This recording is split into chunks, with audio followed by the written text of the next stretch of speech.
arrogant millionaire's son hit a pregnant woman. The truth about her husband left him frozen on a bright afternoon. An arrogant young man in a luxury sports car sped through the city, music blasting, sunglasses on and pride higher than the sky. He thought his last name and his father's money could buy him the world. Until one reckless moment changed everything. He wasn't paying attention when he struck a pregnant woman crossing the road. The world froze as she fell to the ground, crying in pain. Instead of helping, the millionaire's son sneered, "Do you even know who my father is?" But when the ambulance arrived and the woman's husband stepped out, the boy's arrogance began to crumble. Because the man standing there wasn't just anyone. He was someone whose truth would shake his world forever. What happened next taught him a lesson that no amount of wealth could ever buy. Ethan Langford was the only son of Charles Langford, a real estate tycoon whose empire stretched across the city. Growing up, Ethan never heard the word no. His life was a collection of sports cars, private jets, and wild parties. To him, money solved everything, including mistakes. That morning, Ethan woke up late for a meeting at his father's firm. Annoyed and half hungover, he jumped into his brand new Ferrari. As he sped through the streets, honking impatiently, people barely had time to get out of the way. At a crosswalk near the hospital, a pregnant woman named Sarah gently stepped onto the road. Her husband, Daniel, had just gone inside to get her medical reports. She was smiling softly, one hand on her belly, dreaming of the baby they would soon welcome. Ethan didn't see her. His phone buzzed, another party invite. He looked down for just a second, then a scream.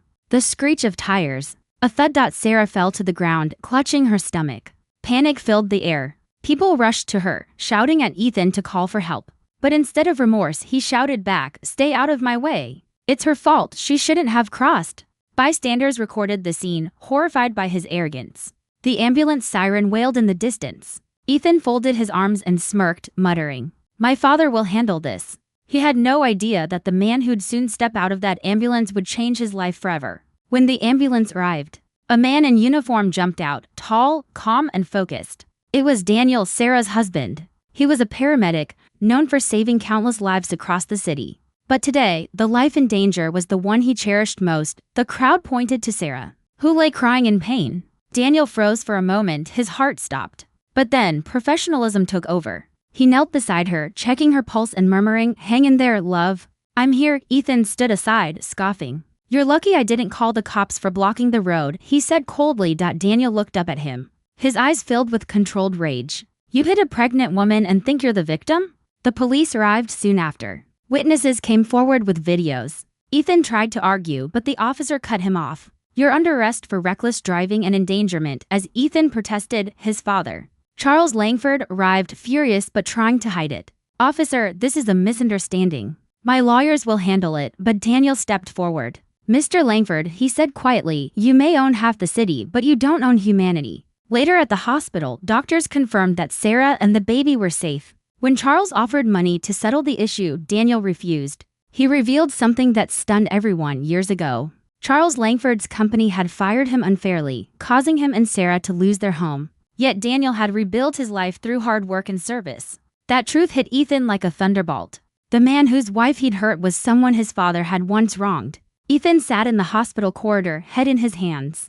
For the first time in his life, money couldn't erase what he'd done. He replayed Sarah's terrified eyes, Daniel's trembling hands, and his own cruel words. His father tried to comfort him. "We'll fix this, son," but Ethan shook his head. "No, Dad, I've been wrong my whole life." When Sarah was finally allowed visitors, Ethan went in. His voice broke. "I'm so sorry. I don't expect forgiveness.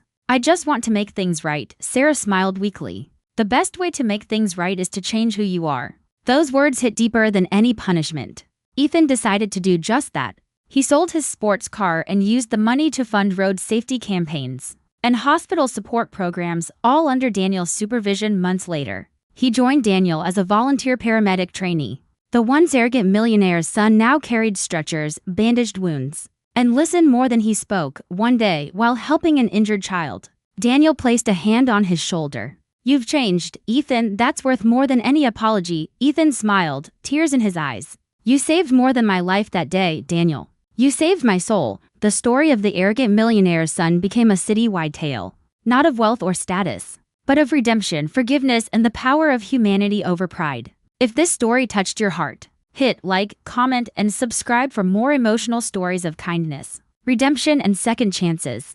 Every view helps us share another story that reminds the world money fades, but compassion lasts forever.